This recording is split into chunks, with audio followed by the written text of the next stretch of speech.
You must be careful when your vibration is too high. Here's how to handle it. When your vibration rises, you feel invincible. You feel limitless. Everything flows. The manifestations happen faster. People are drawn to you without knowing why, and your intuition becomes almost terrifyingly accurate. But here's the truth almost no one talks about. Having a high vibration is not just a gift, it's also a responsibility. And if you're not grounded, if you're not conscious of how you're moving through this energy, it can backfire in ways you never imagined. That's what this journey is about. Not just reaching the mountaintop, but learning how not to fall off once you're there. There's this illusion in the spiritual world that higher frequency means fewer problems. That once you ascend, everything just aligns perfectly. But in reality, the higher your vibration, the more sensitive you become, not just to beauty, light, and love, but also to distortion, to hidden agendas, to pain buried so deep in the collective it can make you physically sick. You don't rise above the world, you begin to feel all of it more. Your compassion deepens, your boundaries get tested, and the people around you, even those closest to you, might start to feel like strangers. That's the part most people aren't prepared for. Click subscribe to this channel to get more profound spiritual lesson. Because let's be real, we've been conditioned to associate spiritual growth with rewards. But the deeper truth is, the universe doesn't just give you light to shine, it gives you fire to burn through illusion. And when your frequency gets high enough, you begin to see through facades, through words, through relationships that once felt safe. You see the energy underneath everything. And while that sounds powerful, it can also feel incredibly lonely. Like waking up in a dream where no one else knows they're dreaming. So how do you handle it? How do you manage a vibration that's too high for the environment around you? First, you have to understand this one rule: frequency amplifies everything. If you're clear, your clarity multiplies. If you're confused, your confusion becomes overwhelming. If there's a trace of ego hiding in your light, it will cast shadows 10 times bigger than before. That's why spiritual breakdowns often come after awakenings, not before. Because the light exposes the dust, the frequency reveals the false, and you can't pretend anymore. Here's where the inner work becomes non-negotiable. You can't just ride the wave of good vibes and ignore the underlying structures of your mind. You have to clean your vessel daily. Mental clutter, emotional residue, karmic cycles, all of it gets magnified when you're operating at a high level. And if you don't ground yourself deeply and consistently, you'll start to float spiritually. You'll become disconnected from your body, from practical reality, and eventually from the people you're meant to serve. Because being a high vibration being doesn't make you better. It makes you more responsible. And this is where the most dangerous trap lies: spiritual superiority. You begin to feel like you know more, feel more, see more. And maybe you do. But the moment that knowing turns into separation, into judgment, into distance, you've already started falling. Because the highest frequency isn't power. It's humility. It's the kind of presence that makes others feel more themselves, not less. So if your vibration is pushing people away, you need to ask, is it truly high? Or is it just loud? And think about it. Real spiritual masters don't need to announce their presence. You feel them before they speak. They don't overwhelm you. They quiet you. They don't shine to outshine, they shine to illuminate others. That's the kind of vibration we're talking about here. one that doesn't just feel intense, but one that can be trusted. And that's your real goal. Not just to be high frequency, but to be safe frequency. So how do you stay there? First, through radical self-honesty. Ask yourself, what part of me is still seeking validation through my light? Because if you're still trying to prove something, your vibration will eventually collapse. It's built on ego, not essence. You can't fake this energy. The universe knows. Your soul knows. And the people around you, whether they understand it consciously or not, feel it. Second, protect your nervous system. Seriously. High vibration states flood the body with energy. And unless you've trained yourself to hold that energy, it can short-circuit you. That's why breathwork, cold plunges, nature walks, stillness, these aren't optional. They're maintenance. Just like a powerful car needs high-level fuel and constant tuning, your body becomes a vessel that must be deeply respected, or else it crashes. And third, watch who you share your light with. Not everyone can handle your energy. And that's not a judgment, it's compassion. Think of your vibration like fire. In the right place, it warms, it inspires, it transforms. In the wrong place, it burns. Not everyone is meant to stand close to your flame. Some people are only meant to see it from afar until they're ready. That's not arrogance. That's discernment. And if you ignore that, you'll either dim your light to make others comfortable, or you'll burn out trying to lift people who aren't ready to rise. So let me ask you this, and I want you to feel the depth of this question in your bones. What is your vibration really serving, your evolution or your ego? Are you raising your frequency to escape, or to embody more truth, more love, more clarity? Because the universe doesn't care how high you go.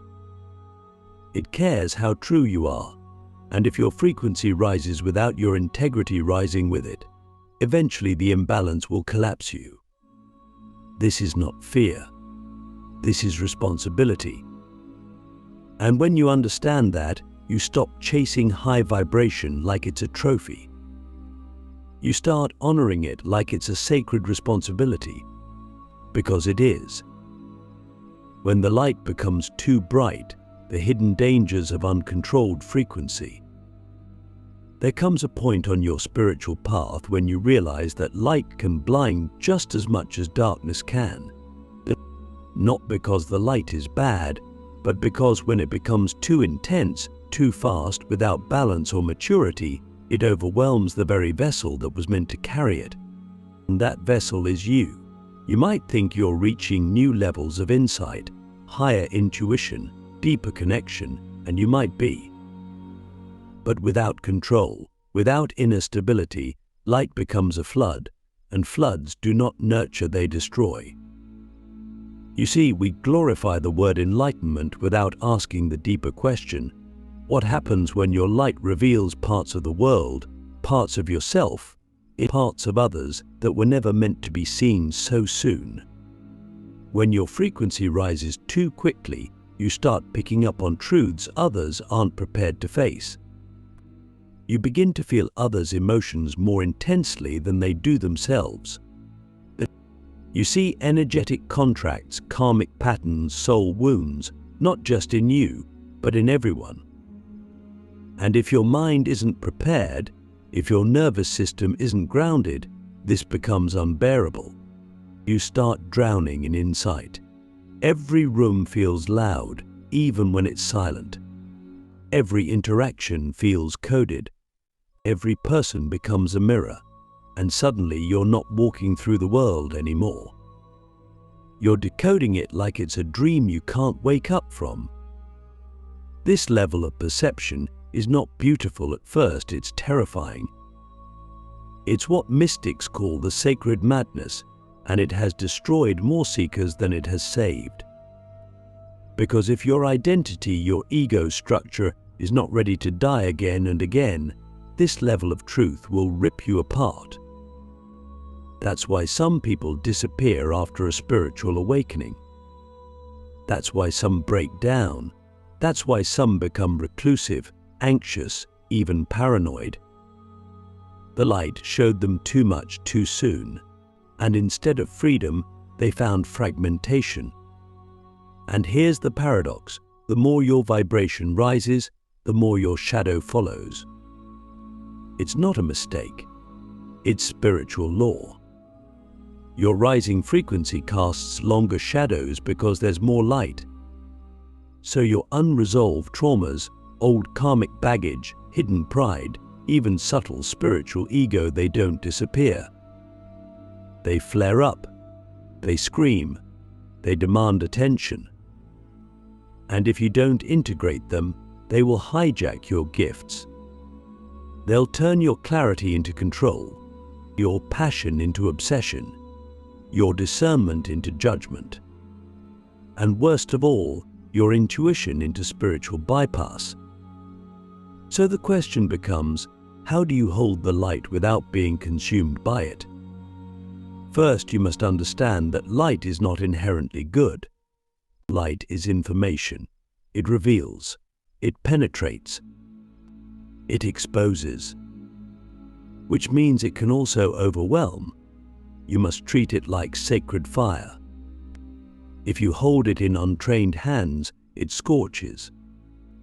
But if you hold it with humility, with grounding, with a nervous system strong enough to process truth without panic, it transforms everything it touches. That's why the true masters are calm.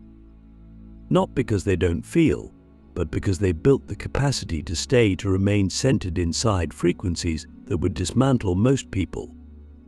They've trained their bodies. They've purged their wounds.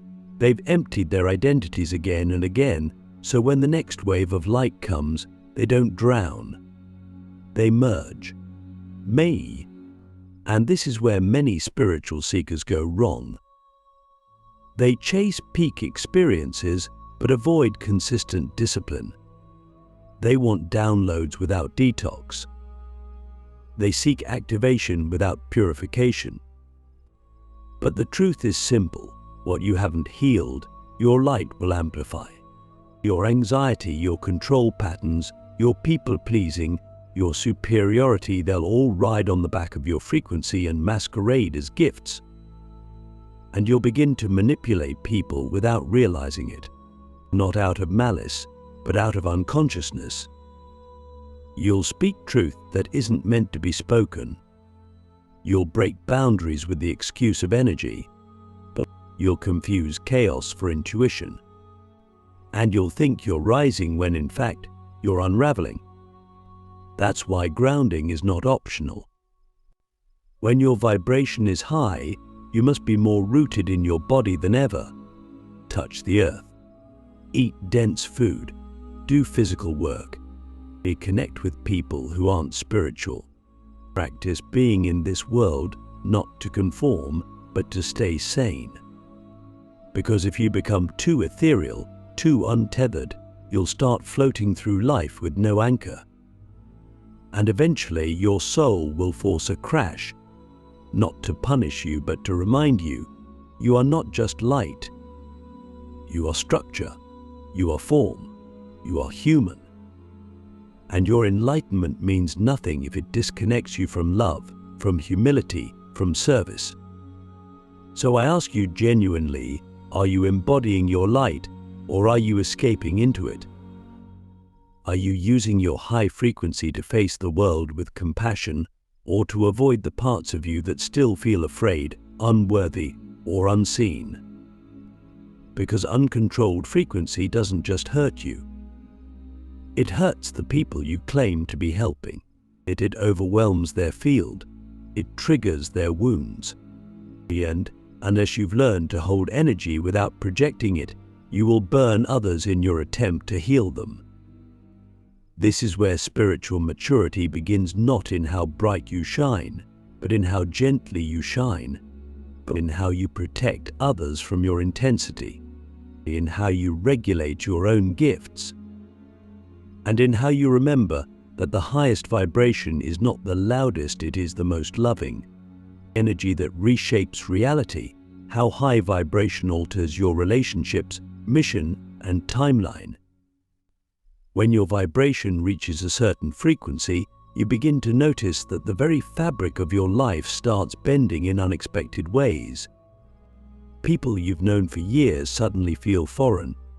Dreams you once chased begin to lose their color, and the path you thought was yours vanishes, as if life itself is rerouting you to a secret map only your soul can read. This is not your imagination. High vibration doesn't just change how you feel, it rewrites the energetic code of your existence. We are energetic beings first, physical beings second. And the moment your core frequency upgrades, everything in your external life must either rise to meet you or fall away. Your relationships begin to shift, not because you become better than others, but because you become more true to yourself. And truth, when embodied fully, becomes a filter. It exposes what no longer resonates. It vibrates faster than lies, than compromise, than subtle betrayals. And people who were once aligned with your survival patterns, your past versions, may find themselves unable to stay in your field. This is why high vibration can feel isolating. You're not being punished, you're being refined. The old connections break not to hurt you, but to clear the space for new ones that speak to your soul, not your wounds. And yet this is where the inner tension begins, because a part of you may still long for the familiar. You might try to hold on to people, places, or even mindsets that no longer match your frequency, just to feel safe. But here's the spiritual danger. When your vibration is too high, staying around misaligned energy becomes toxic. Not because the other person is wrong, but because the mismatch creates spiritual friction. You'll feel drained.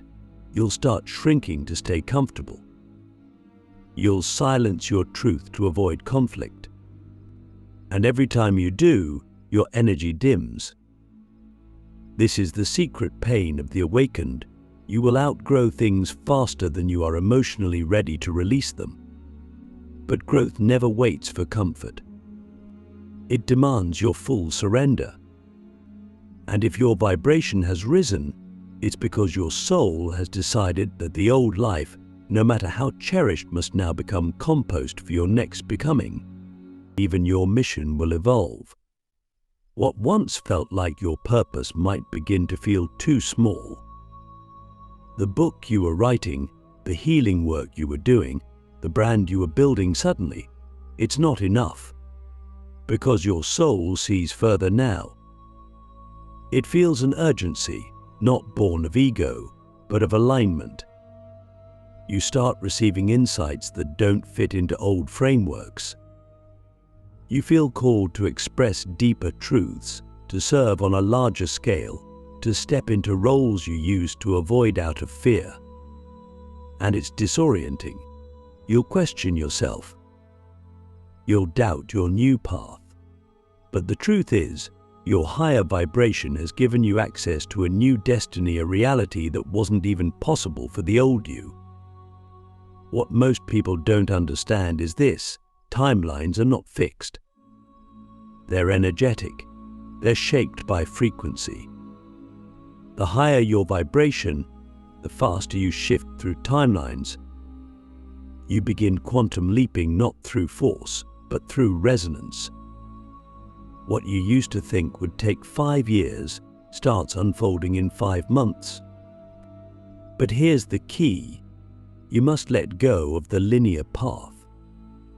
You must become available for the miraculous, the unknown, the wild deviations that only make sense in hindsight. You must trust your energy more than your mind. But with this power comes a new responsibility: integrity. When your frequency is high, your energy becomes contagious. You don't just influence people, you alter them. You become a tuning fork. Others will rise or collapse in your presence. Not because you're trying to do anything, but because your field is strong. And this is why you must be clean in your intention. But if you're out of alignment, if you're secretly manipulating, projecting, or avoiding, your vibration will amplify that too. That's the shadow side of high energy. It doesn't discriminate. It amplifies whatever you carry. So ask yourself, what are you broadcasting without realizing it? What do your words, your silence, your presence tell the world? Do you leave people more aligned or more confused, more seen or more judged? Because now you can't hide behind the excuse of not knowing. You are known. Your field is strong. Your impact is real. And if you're not careful, your power will outrun your integrity. This is where the next level begins. Not in seeking more vibration, but in calibrating it. In using it with precision. In letting it rebuild your life brick by brick without losing your soul in the process. High energy is not a badge of honor. It's a sacred tool. And unless you wield it with devotion, it will burn everything it touches. When your light starts burning you, mastering the final test of high vibration, there comes a time in every deeply awakened being's life when their light no longer just illuminates, it blinds. It overwhelms. It turns inward, and instead of being a beacon for others, it begins to scorch the very soul it once uplifted. This is not a metaphor. This is the moment when your vibration, now soaring so high, so refined, so piercing, begins to test you. The final test is not whether you can raise your frequency. It's whether you can hold it without being destroyed by it. Because too much light, when ungrounded, becomes disorienting. It disconnects you from your body, from time, from the very texture of being human. You might find yourself unable to sleep, eat, or even speak the way you used to. You'll start losing track of linear logic.